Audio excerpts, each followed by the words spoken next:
जी अस्सलाम वालेकुम वरहमतुल्लाहि वबरकातुहू। ईरान के शहीद रहबर आयतुल्लाह ख़ामनाई साहब की आखिरी रसूमात जारी हैं। तेहरान में नमाज जनाजा हुआ, जनाजे की नमाज अदा की गई। करोड़ के करीब लोग शरीक हुए, बल्कि एक अंदाज़ा तो ये भी बताता है कि करोड़ से ज़्यादा लोग थे। लेकिन बहरहाल ये ज़रूर तय हो गया है कि ईरान में इससे बड़ी नमाज जनाजा किसी की नहीं थी इससे पहले। अभी बहुत सारी रसूमात बाकी हैं। आखिरी सफ़र जारी है ईरान के शहीद सुप्रीम लीडर का। जनाजे में कौन कौन शरीक था, किसने नमाज जनाजा पढ़ाई, और अब इसके बाद शहीद रहबर के जस्द खाकी को कहाँ कहाँ ले जाया जाएगा मशहद में तदफीन से पहले, इस पर आज बात करनी। और इसके साथ ही जो ईरान अमेरिका मामलात हैं वो भी डिस्कस करूँगा। और इसके साथ साथ आज इस पर भी बात करनी है कि बाबर आज़म को फिर से टेस्ट टीम का कप्तान बना दिया गया। बाबर आज़म साहब जो ख़ुद अपनी फार्म में मुकम्मल तौर पर नहीं आ पा रहे, यानी उनकी परफॉर्मेंस मसाइल चल रहे हैं, जो टीम में बहसीयत खिलाड़ी टीम में उनकी शमूलियत पर एक वक्त था सारे सिलेक्टर सर जोड़कर बैठे हुए थे कि इनको टीम में खिलाना चाहिए कि नहीं, टीम में वापस लाना चाहिए कि नहीं, इनकी फार्म इस काबिल है कि इन्हें टीम में शामिल किया जाए या ना शामिल किया जाए, या अभी इस फार्म के साथ ये टीम को कोई फ़ायदा दे सकते हैं या नहीं दे सकते। एक वक्त था ये डिस्कस हो रहा था, और अभी माजी करीब में, और अब अचानक उन्हें कप्तान बना दिया गया। इस पर मज़ीद बात करता हूँ और तफसील से बात करता हूँ, लेकिन इन दोनों मौज़ूआत पर बात करने से पहले ये बताता चलूँ कि सर्विसेज एकेडमी की पॉलिसी रिपोर्ट के मुताबिक पाकिस्तान में 2.5 करोड़ बच्चे दहाइयों से स्कूल से बाहर हैं। 2.5 करोड़ बच्चे। वजह क्या है या वजूहात क्या हैं? नाकाफ़ी फंडिंग के हुकूमतें, सूबाई हुकूमतें और वफाकी हुकूमत जितना पैसा तालीम के लिए रखना चाहिए था उतना वो नहीं रखती, और उतना निजी सेक्टर से, मतलब एशियन डेवलपमेंट बैंक या वर्ल्ड बैंक या बाकी उनसे नहीं ले पाती। हमारी हुकूमतें खर्च नहीं कर पाती। नाकाफ़ी फंडिंग, गैर मरबूत निज़ाम, खा वो सिलेबस का निज़ाम हो, खा वो एजुकेशन का निज़ाम हो, खा वो एजुकेशन स्ट्रक्चर हो, गैर मरबूत। दूसरी नाकामी की वजह। तीसरी, कमज़ोर तर्ज़ हुक्मरानी या नाकस गवर्नेंस या bad governance, bad performance. Punjab में 96 लाख से 1 करोड़ 4 लाख के दरमियान बच्चे स्कूलों से बाहर हैं।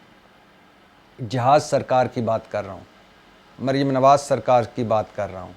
हाँ, ख़रीदा है जहाज़, कर लो जो करना है। मरीम औरंगज़ेब साहबा, सीनियर पंजाब की वज़ीर, पंजाब असम्बली में चंद दिन पहले कह रही थी जहाज़ के बड़े चर्चे हैं, जहाज़ के बारे में बड़ी बातें हो रही हैं। हाँ, ख़रीदा है जहाज़। हाँ, मरीम नवाज़ की मर्सिडीज़ का जो टायर है बदला है हमने। हाँ, हमने मरीम नवाज़ और नवाज़ शरीफ साहब के नाम पर सरकारी पैसों से मंसूबे रखे हैं।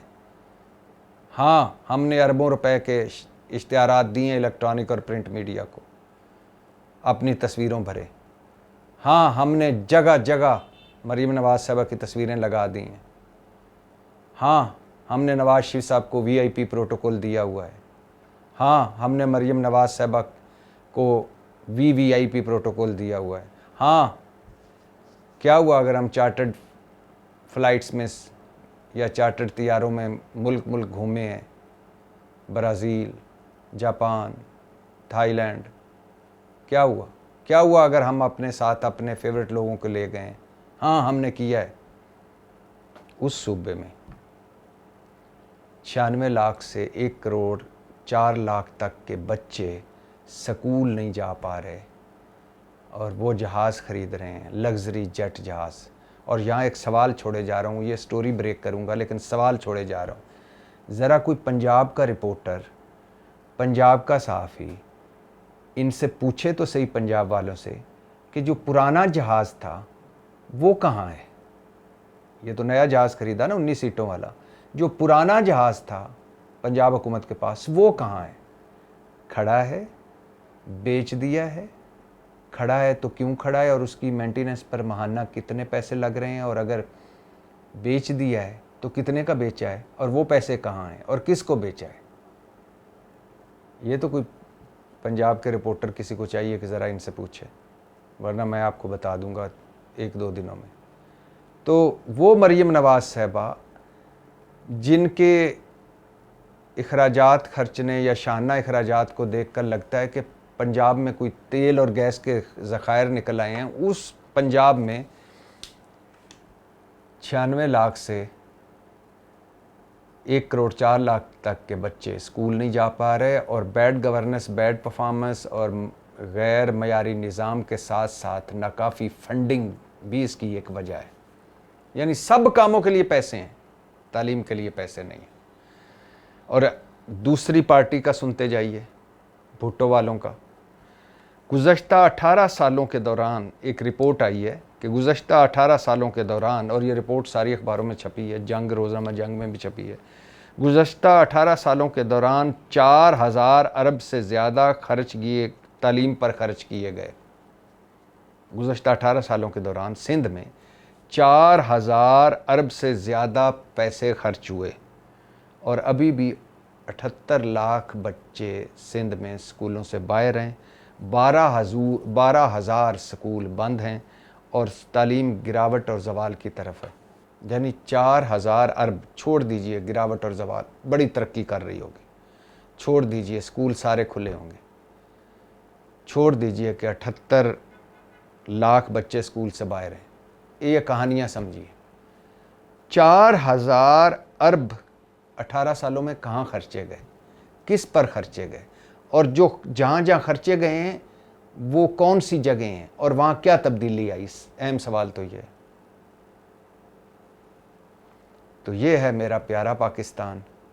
सिर्फ आज तालीम बताइए, करप्शन के हवाले से पाकिस्तान कहाँ खड़ा है आपको पता है। करप्शन रैंकिंग में पाकिस्तान 2025 में 180 मुल्कों में से 136वें नंबर पर था। 2025 में 180 मुल्कों में 136वें नंबर पर हम करप्शन में। गुर्बत में पाकिस्तान दुनिया के गरीब तरीन मुल्कों में चौथे नंबर पर है, और हमसे पहले पता है कौन है? जनूबी सूडान, सोमालिया नंबर 2 पर, नाइजीरिया नंबर 3 पर, और हम नंबर 4 पर। कानून की हुक्मरानी इस रैंकिंग में 2025 में 143 मुल्कों में 130वें नंबर पर हम हैं। 143 मुल्कों में 130वें नंबर पर, और 2024 में 129वें नंबर पर थे, यानी एक दर्जा मज़ीद तनज़ली हुई। और पासपोर्ट रैंकिंग में पाकिस्तान का पासपोर्ट 2026 में 100वें नंबर पर है, जबकि 2024 में 101 नंबर पर था। ये कह रहे हैं कि एक दर्जे की रैंकिंग बेहतर हुई है, लेकिन अभी भी हम दुनिया का मेरे ख्याल से चौथा या 5वां बदतरीन पासपोर्ट है पाकिस्तान का। और प्रेस फ्रीडम 2025-26 में 179 मुल्कों में से 153वें नंबर पर, 153 नंबर पर। ये है जी मेरा प्यारा पाकिस्तान। और अब आ जाएं वापस, पहले बात कर लेते हैं ईरान के शहीद रहबर की। तेहरान के इमाम खुमैनी मुसल्ला में शहीद आयतुल्लाह खामनाई की नमाज जनाजा हो चुकी।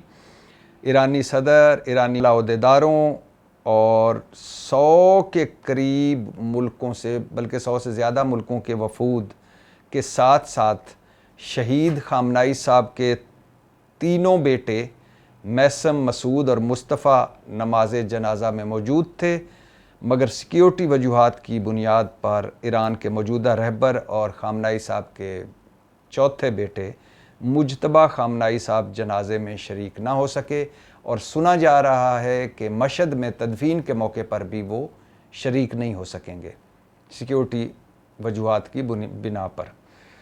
शहीद रहबर की बेटी बहू नवासी की नमाज जनाजा भी अदा कर दी गई। करोड़ के करीब लोग शरीक हुए नमाज जनाजा में। हज़ारों लोग धाड़े मार मार कर रोते नज़र आए और इसी मंज़र को देखकर ट्रंप साहब भी मुतासर हुए बिना ना रह सके। ट्रंप साहब ने कहा कि ईरानी सुप्रीम लीडर के जनाजे में इतने लोगों को देखकर और इस तरह आबदीदा देखकर मैं हैरान हूँ। मैं समझता था कि ईरानी अवाम आयतुल्लाह ख़ामनाई से नाराज़ हैं, लेकिन ये यहाँ तो मोहब्बत करते नज़र आए। जनाजे में आगे ट्रंप साहब की सुनिए चुस क्या मारी कि जनाजे में क़यादत को निशाना बनाते तो मुज़ाकरात के लिए कोई ना बचता। यानी दिल कर रहा था कि जनाजे में निशाना बना दें, सारे इकट्ठे हैं, लेकिन फिर कहते हैं मजबूरी है, मुज़ाकरात फिर किससे करते। और ये भी सुनते जाइए कि एक अमरीकी अखबार ये दावा कर चुका है कि पाकिस्तान में ईरानी वफ़द को निशाना बनाने की इसराइल ने साजिश की पाकिस्तान में ईरानी वफ़द को निशाना बनाने के लिए। अमेरिका ने ख़बरदार किया कि ऐसा ना करें। ईरान ने रिपोर्ट की तस्दीक की है, इसराइल ने इस रिपोर्ट की तरदीद की है। ईरान ने इस्लामाबाद दोहा के ज़रिए वाशिंगटन से ज़मानत तलब की। इस रिपोर्ट में ये लिखा गया है पाकिस्तान फ़ज़ाइया ने ईरानी वफ़द को फ़ज़ाई तहफ़्फ़ुज़ फराहम किया।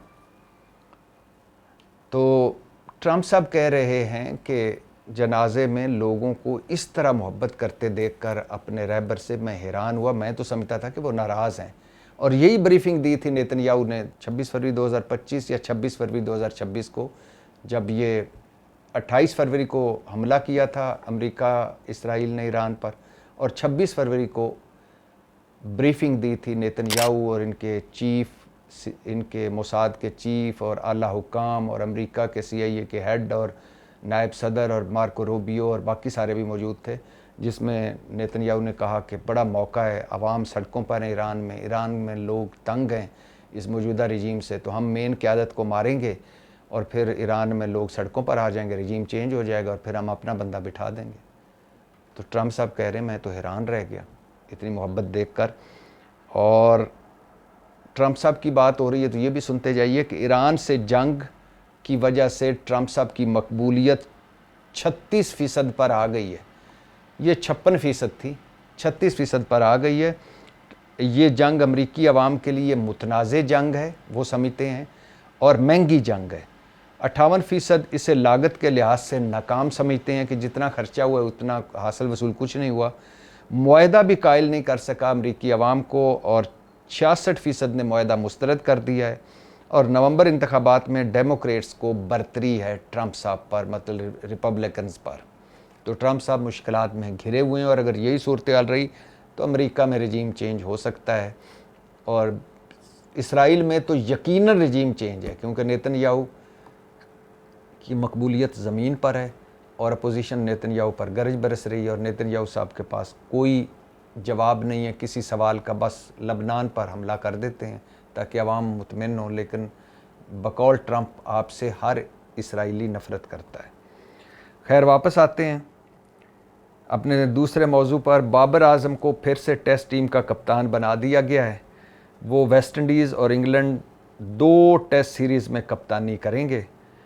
शाहीन शाह अफरीदी, हसन अली, नोमान अली ड्रॉप कर दिए गए हैं, जबकि आमिर जमाल और मोहम्मद अली की टीम में वापसी हुई। उबैद शाह, अली उस्मान और अवैस ज़फ़र पहली बार टीम में शामिल किए गए हैं। वेस्ट इंडीज़ से 2 टेस्ट मैच खेलेंगे हम, इंग्लैंड से 3 टेस्ट मैच खेलेंगे। और पहले टीम का सुनते जाइए। वेस्ट इंडीज़ के लिए बाबर आज़म, मोहम्मद रिजवान, शान मसूद, इमामुल हक, सलमान अली आगा, अब्दुल्ला फ़ज़ल, अज़ान अवैस, मोहम्मद अवैस ज़फ़र, मोहम्मद गाज़ी खान, ये भी विकेट कीपर हैं मोहम्मद रिजवान के साथ साथ। आमिर जमाल, मोहम्मद अब्बास, मोहम्मद अली, खुरम शहजाद, उबैद शाह, अली उस्मान और साजिद खान शामिल हैं। इंग्लैंड के ख़िलाफ़ भी यही टीम होगी। अब अलबत्ता अगर सऊद शकील फ़िट हो गए तो वो इंग्लैंड में टीम को ज्वाइन करेंगे। शान मसूद को हटा दिया गया, शुक्र अल्हम्दुलिल्लाह। 16 टेस्ट मैचों में कप्तानी की और 12 हारे शान मसूद साहब।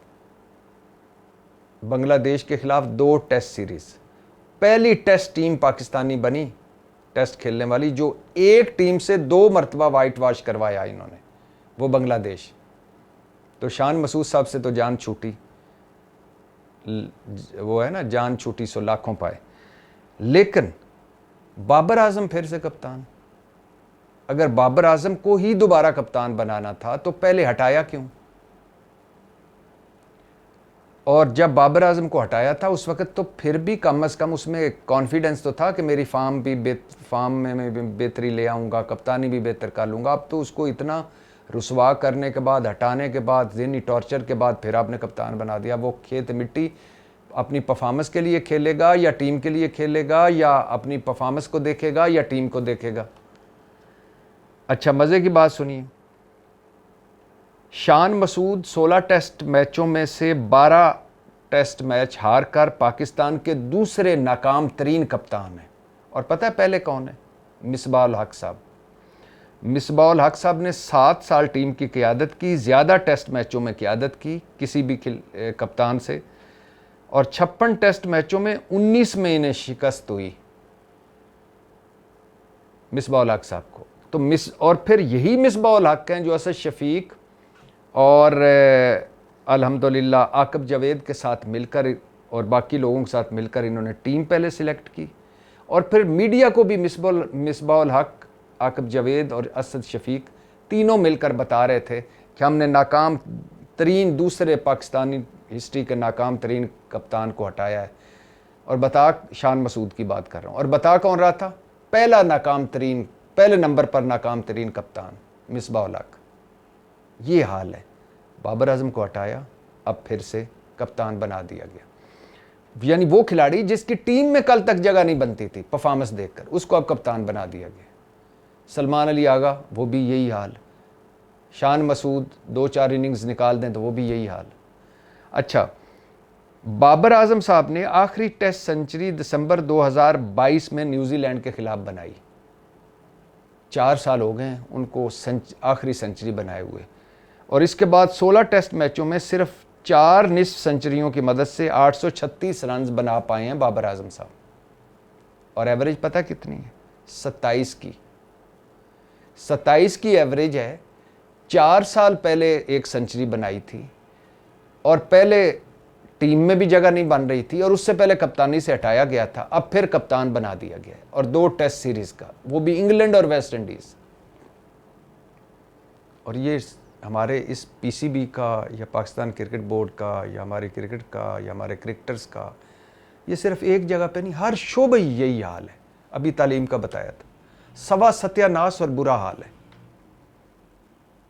आज़ाद जम्मू कश्मीर में देख लें हमने मामलात को किस तरह मिस हैंडल किया। बलूचिस्तान में देख लें हमने मामलात को किस तरह मिस हैंडल किया। खैबर पख्तूनख्वा में देख लें हमने मामलात को किस तरह मिस हैंडल किया। मुल्क में देख लें, पाकिस्तान तहरीक इंसाफ को लेकर, अपोजिशन को लेकर, मीडिया को लेकर, अदलिया को लेकर, नैब को लेकर, इलेक्शन कमीशन को लेकर, किस तरह मामलात को मिस हैंडल किया गया है। सिर्फ इधर रोना धोना नहीं बनता, हर फील्ड में यही हाल है। और तभी तो हालत ये है कि नाकाम तरीन, पाकिस्तान की तारीख का नाकाम तरीन कप्तान मीडिया को बता रहा था कि मैंने अपने से बाद वाले नाकाम तरीन को हटाकर अब उसको कप्तान बनाया जो जिसकी परफॉर्मेंस का भी मसला है, और कल तक जिसकी टीम में जगह भी नहीं बनती थी, और जिसको हम हटा चुके थे कि वो अच्छा कप्तान नहीं है। ये हाल है। इसलिए तो कहता हूँ कि ऊपर से नीचे तक हम लीडरलेस लोग हैं, ना लीडर ना कौम, हजूम ही हजूम। पाकिस्तान जिंदाबाद।